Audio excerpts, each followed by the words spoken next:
Hi, I'm Alden. And I'm Calden. We're Good Twin, Bad Twin. So today, in this COVID-19 era, we wanted to bring you some motivational information. That's right, Mr. Les Brown, the motivational guru himself. Now, if you don't know anything about Les Brown, listen, Google it. He is actually the father of motivational speaker. He sprung and inspired many of the inspirational speakers that we know today, especially Eric Hip Hop Thomas. So stay tuned.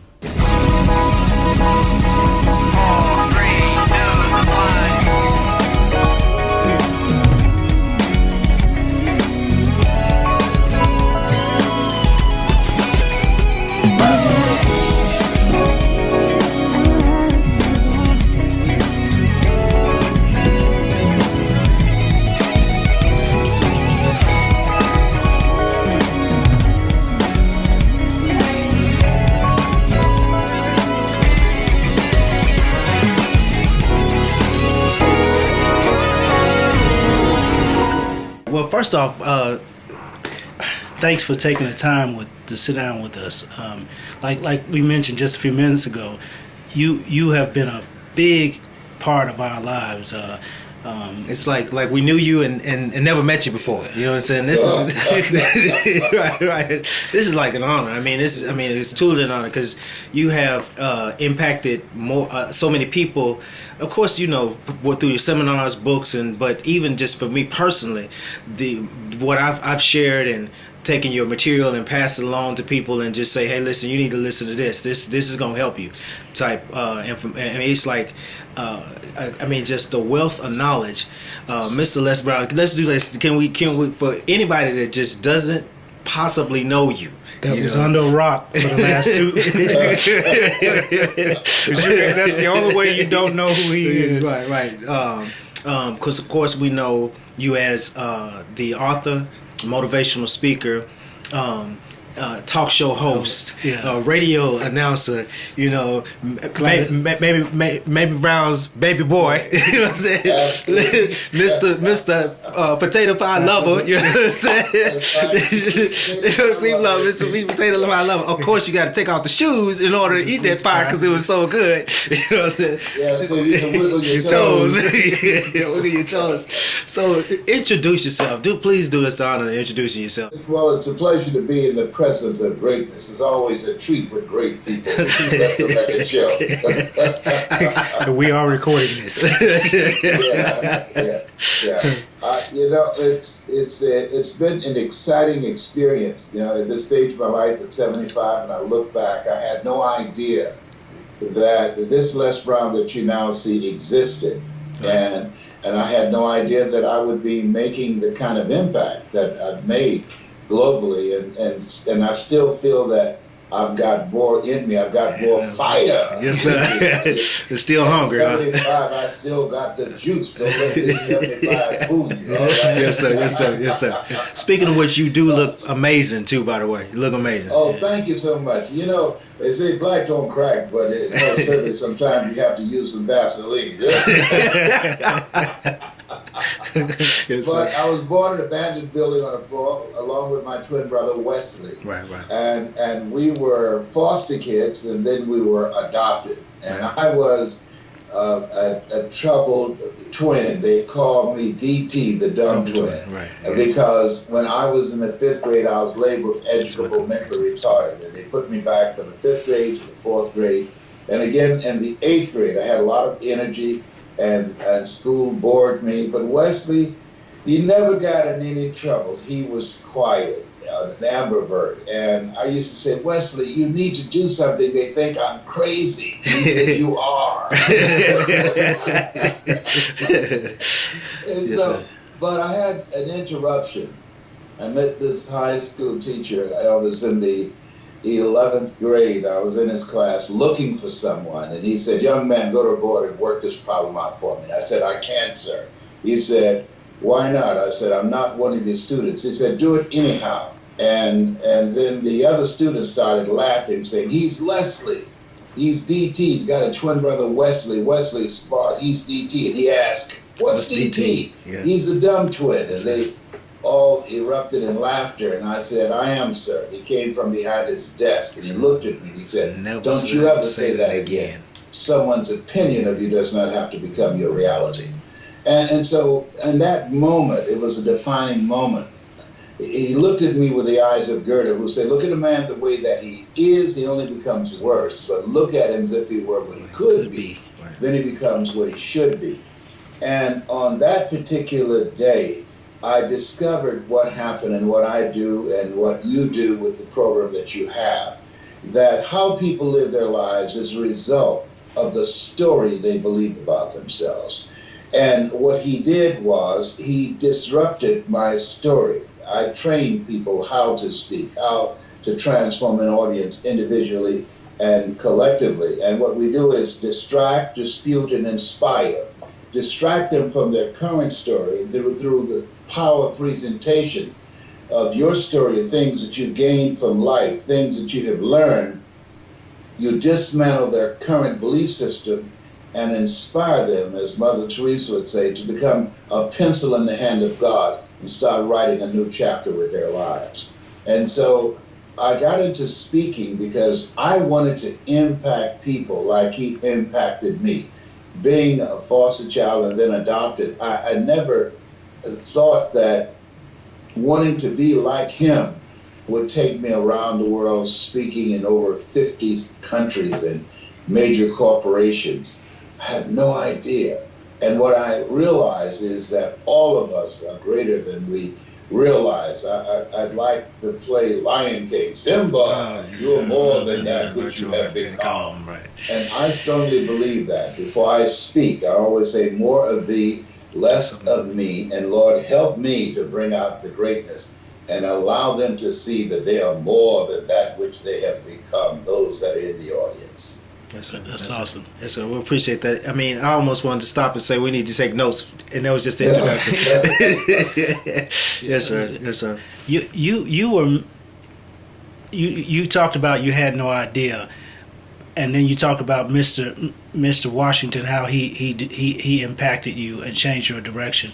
But you also got an opportunity to be mentored by some the motivational speakers of that day, Zig Ziglar and Dr.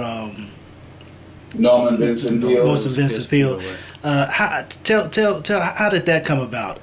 Because I hear I started listening to Zig Ziglar. He was very interesting. He had a lot of energy. I enjoyed that about him. But he had a Mississippi twang. And so I didn't listen to him as much because I didn't want to pick that up. Right. Paul said, all that I have I receive. Right. Dr. Norman Vincent Peale, he didn't have a twang, but he had a very authoritative style of speaking. And I enjoyed listening to both of them, but I really was most influenced by Malcolm X and Dr. Martin Luther King Jr. Yes, sir. Dr. King was a great orator. Malcolm X was a great communicator, a debater. And so I used to watch a debate that he had with some professors at Harvard University. And I watched that hundreds of times. And then I listened to Dr. King hundreds of times. And so I'm a combination of both of them.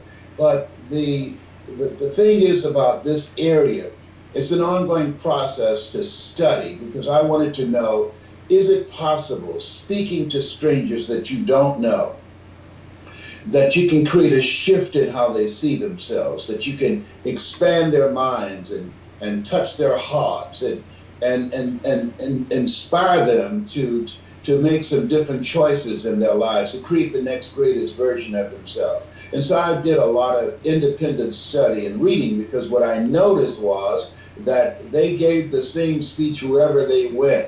And they operated out of the philosophy of the Dale Carnegie course, which teach, tell them what you're going to tell them, and then tell them what you told them. Right. Well, I wanted to be a dominant speaker in the industry.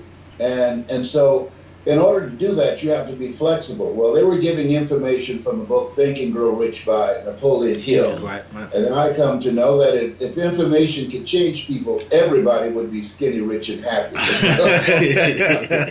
Yeah, Napoleon Hill telling people to think and grow rich. He wrote the book, but he died poor. Right? Wow. And so my mentor, Mike Williams, he taught me, Brownie, never let what you want to say get in the way of what your audience needs to hear. Right. Now, Mike Williams, still my mentor to this day. He wrote the book, The Road to Your Best Stuff. Okay. The Road to Your Best Stuff. I wrote the foreword for that. And so he taught me the value of communications intelligence, asking questions, finding out what's the sweet spot, what's the unspoken conversation, what is it that you bringing me in to be a third-party validation, to create a thirst in the audience. There's no saying you can take a horse to the water, but you can't make him drink. However, if you know how to communicate effectively using your story, you can create a thirst where they want to drink. And so that's what he drilled me on doing, and that's how I was able to break through and be selected among the top 5 speakers in the world, and now recognized as number 1 using that strategy. And that's how I train people now. I train speakers how to use their story, things they've seen, things they've experienced, and how to create an experience with the audience that will allow them to see themselves differently and change what psychologists would call their self-explanatory style, what they say to themselves. Okay, I have two questions as you're saying that. I'm thinking that one is there a formal class that you have in regards, or is that just is something that you say, well, I embrace this challenge and I select this person to mentor, or do you have a formal class? I have a formal class. I teach a class called Discover Your Power Voice. Okay. And people fly in from Atlanta. I live in Atlanta, so they fly in from all over the world, and for my one-on-one coaching and small group coaching, and I teach people my formula that I have been speaking now for 51 years. I feel I'm older than dirt. At 75, I feel like I was a waiter at the Lord's Supper. And so I teach people how to do this, because what we need now more than anything is messengers of hope, and to change how people see themselves, to change their thinking. Dr. Carter G. Woodson said, if you can determine what a man shall think, you never have to concern yourself with what he will do. He said, if you can make a man feel inferior, you never have to compel him to seek an inferior status, for he will seek it himself. And if you can make a man feel justly an outcast, you never have to order him to go to the back door. He'll go without being told. And if there's no door, his very nature will demand one. So my training is designed to teach people how, using their communication skills and discovering their power voice, how to change how people see themselves. As we know, as a man thinketh, so as he continues to think, so he remains. Okay, I wanted to ask, like, what happens when you get to the wall of self-awareness? Okay, well, I thought I was improving myself. I thought positively about myself, but as I watch the results, I am not getting X, Y, Z, the things that I thought that I should be, that I wanted to obtain, or I think I should obtain.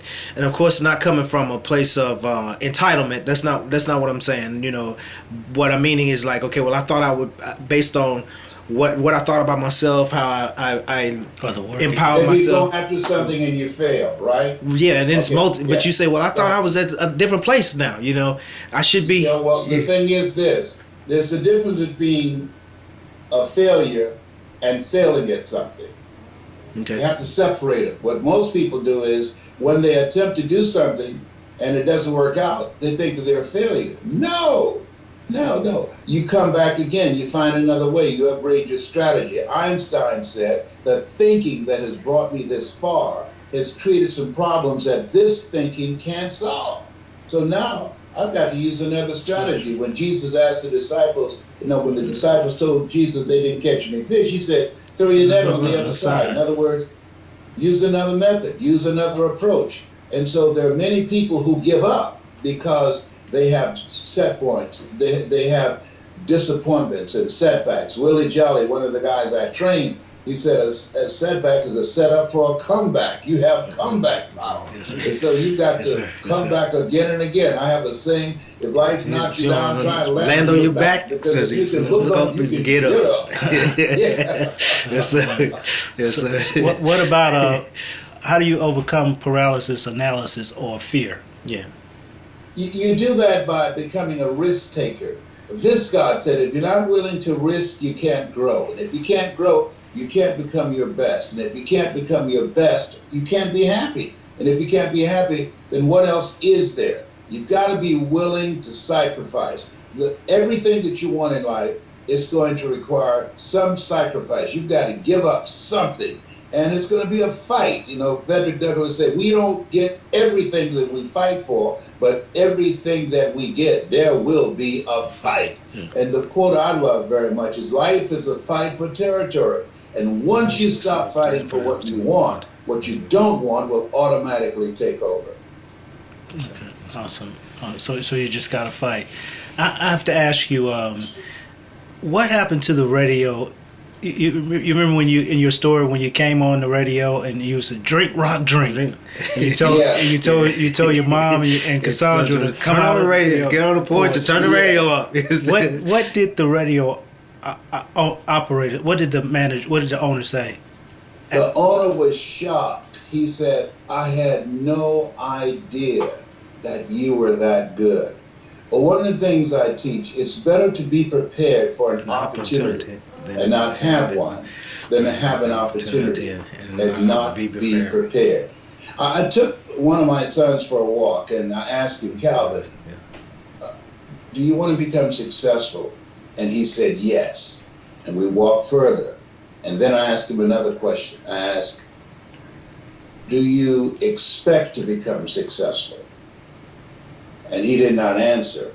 And the reason he did not answer, and he knew that want shows up in conversation, expectation shows up in behavior, in preparation, and the things that you do, the knowledge that you acquire, the training that you take on that will allow you to do the things that you envision for yourself. Because at the end of the day, you don't get in life what you want, you get in life what you are. And he was not in the process of becoming that kind of person. So I used to go to the store and run errands and pick up food from the disc jockeys. And I stood in the control room watching them and seeing how they worked the controls. And then while I was home, I listened to them. Then I worked on my own identity and my own rap. Look out, this is me, LB, Triple G, Let's Rock It, Battle Papa. There was none before me, and there will be none after me. Therefore, that makes me the one and only. Young and single and love to mingle, certified and bona fide, and indubitably qualified to bring you satisfaction and a whole lot of action.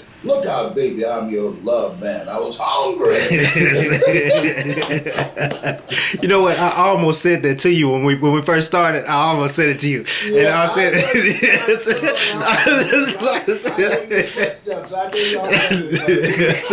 I said, I can't wait to see you in person. Yes, sir. In a training room to work with you. I'm going to really enjoy meeting you and spend time with you. Yes, sir. Yes, sir. We appreciate it. Yes, sir. We appreciate it. Even you, man, you just don't know. I don't even have the words to even respond to that.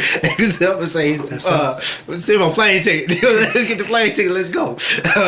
But when you do one, since you did that one, when you do the one, you said that your mom used to always ask you to say, you know, she said, you say, well, my mom used to like to hear you, the one that. Oh, Leslie, yes, say sir. that thing for me. Yes, sir. Yes, sir. So good. Yes, sir. Now, and I dedicate this to you and to your dreams. If you want a thing bad enough to go out and fight for it, to work day and night for it, to give up your time, your peace, and sleep for it, if all that you dream and scheme is about it, and life seems useless and worthless without it, and if you gladly sweat for it and fret for it and plan for it, and lose all your terror of the opposition for it, and if you simply go after that thing that you want with all of your capacity, strength and sagacity, faith, hope, and confidence, and stern pertinacity, if neither cold poverty, a gamut or growth. Oh boy, I just you Oh no, it's okay. It's okay. I'm looking at you.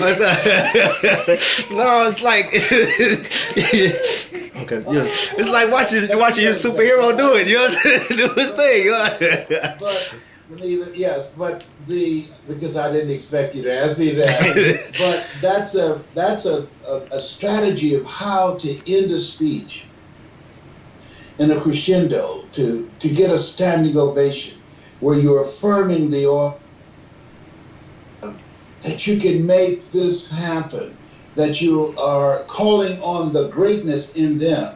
Stand up for what you believe in, because you can fall for anything, that you have to have a passion for your dream, and 99 and a half won't get it. You've got to be all in and go for it. And that's what that quote, if you want a thing bad enough, means, to fight night and day for it.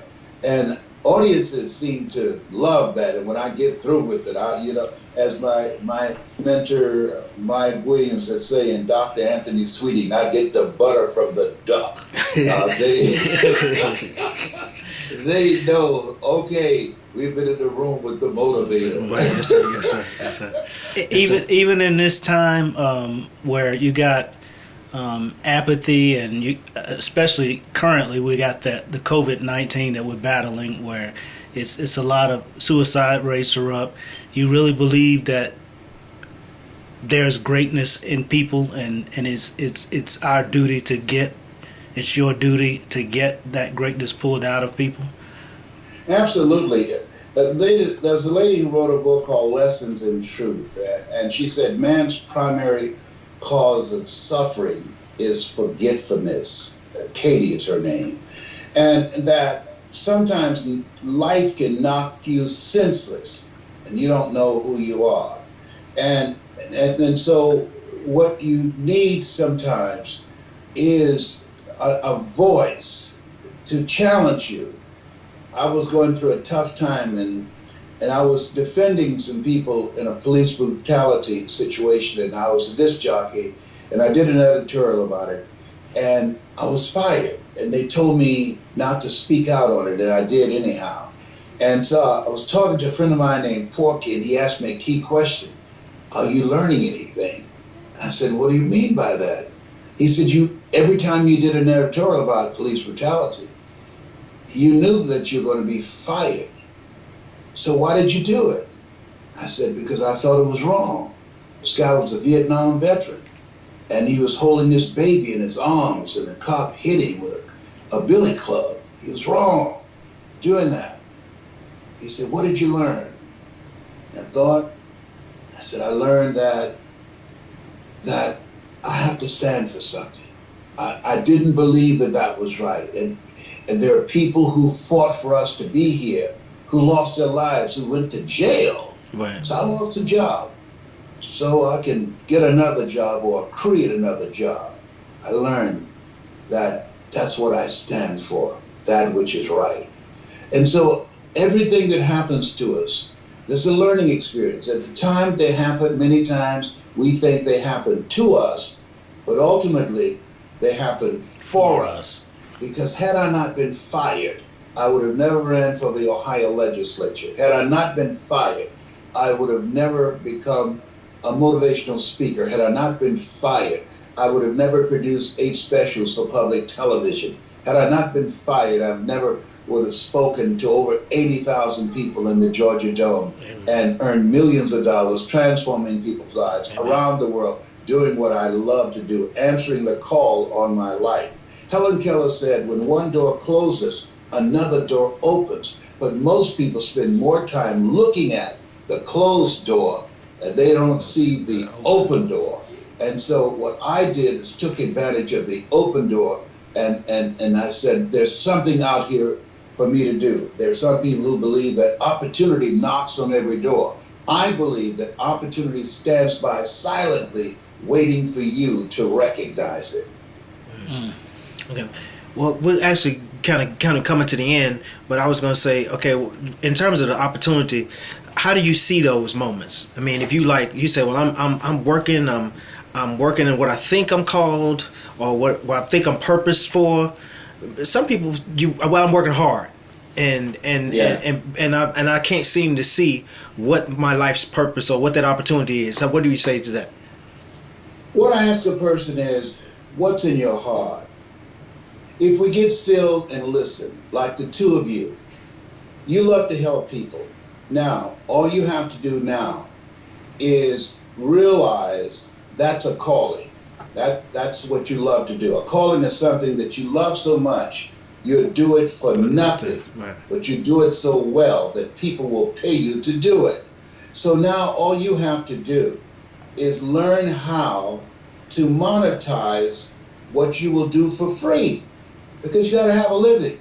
You got to be able to pay your mortgage note and take care of yourself and your family, and be able to have your control of your personal economy.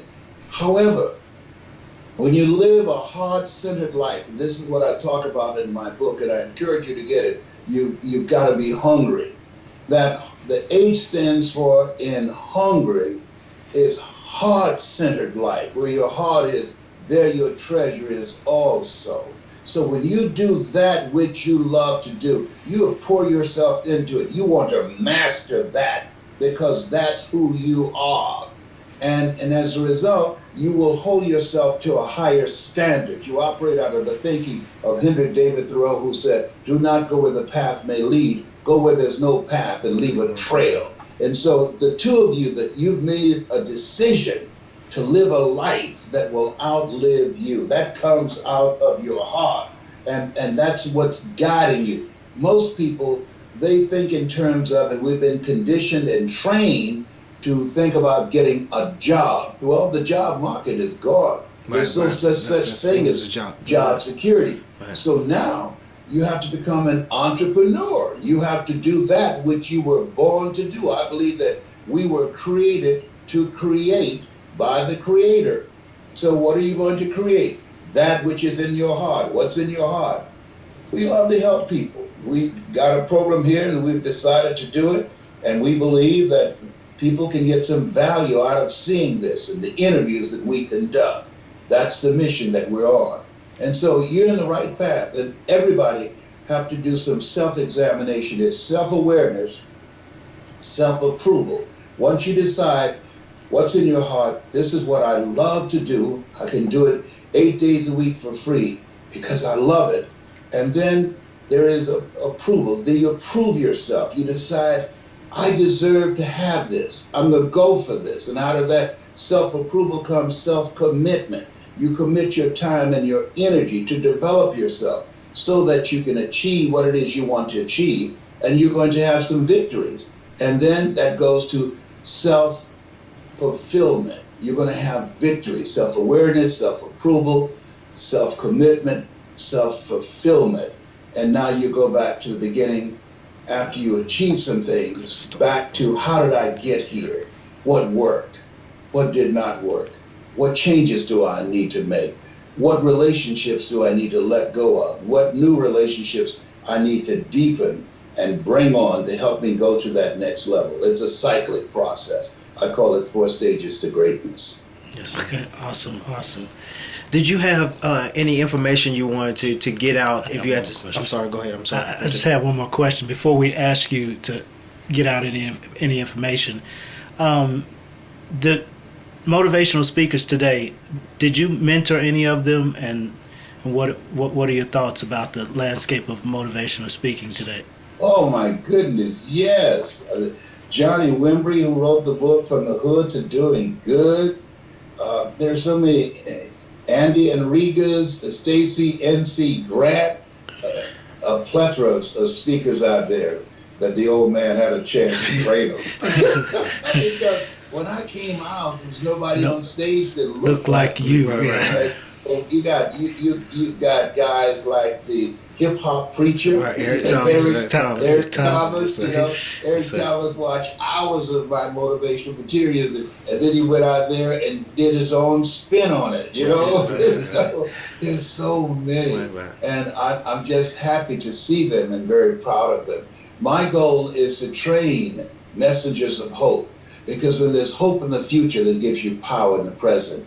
All of us should leave a legacy. So this stage of my life at 75, I see you as a part of my legacy. I see you as the people that I have to pour into and teach you what I've done, and plus what you have. You're going to stand on my shoulders, and you're going to go further, and you're going to do more than what I've done. Yes, sir. Because I've cleared a way for you to come out and bring your stuff because you're hungry. Hungry. Yes, sir. Yes, sir. Yes, sir. You about the class and your latest material. How can people get to you to get that information? Well, they can email me at lesbrown77@gmail.com. 7 is my lucky number. I was born February the 17th. Okay. I'm one of 7 children. 7 is my lucky number. So lesbrown77@gmail.com. And I encourage people to get my book, You've Got to Be Hungry. Yes, and they can go to Amazon and order the book and help me get on the New York Times bestseller list. That's the new goal I have while we're in this lockdown. I'm yes, keeping a social distance from the refrigerator. I hope it works, but You Got to Be Hungry is the book. Wow. Yes, you got to be hungry. The greatness within to win. It's great. So go get the book. Write that title down. You Got to Be Hungry, The Greatness Within. Go get that book at Amazon. Okay. All right. Was there anything else that you'd like to get out? If there was an imparting words or any messages you'd like to leave? You had a lot of nuggets already, but... Yeah. We're going through some tough times now. But Robert Schuller had a point that tough times never last, but tough people do. And this is the time for self-examination. This is the time for you to look at yourself and review how you've been living your life and decide what is it you want to create for your life, for your family, for your children. This is a time to do some deep thinking on building a legacy and ask yourself the question, what is it I need to do next to live a life that will outlive me? That's very important because I believe that we were created on purpose, for a purpose, with a purpose, to live a life that will outlive us, to make the world a better place than how we found it. Horace Mann said that we should be ashamed to die until we've made some major contribution to humankind. And so that's how I live my life and train my children to do that, who are speakers and trainers, and working on my grandchildren. I have 15 grandchildren and 4 great-grandsons, and I have 5 sons and 5 daughters. The rhythm method didn't work for me. I'm suing the capital.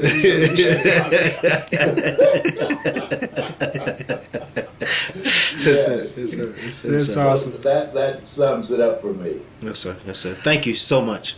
Thank you so much. I mean, not just for the interview, but just for what you've done over the course of your life, your journey. It's like, yeah, we would much appreciate it. Yes, sir. Well, I cannot wait. I'm hungry to meet you in person. Yes, sir. Yes, sir. Yes, sir. I'm hungry to get you to the training room, and I'm hungry to teach you how to bring that story out and change the world. Yes, sir. Yes, sir. Yes, sir. Thank you. Thank you so much. Hi, I'm Alden. And I'm Calden. Thanks for following us. You can find us on Facebook at Good Twin Bad Twin Unleashed, and also on Instagram at Good Twin Bad Twin Unleashed. Now don't forget to watch our YouTube page and make sure you like and share our videos. Also go to our Facebook page, check out our t-shirt line. We have several wonderful t-shirts there that helps us to continue to provide good footage for you. Thank you.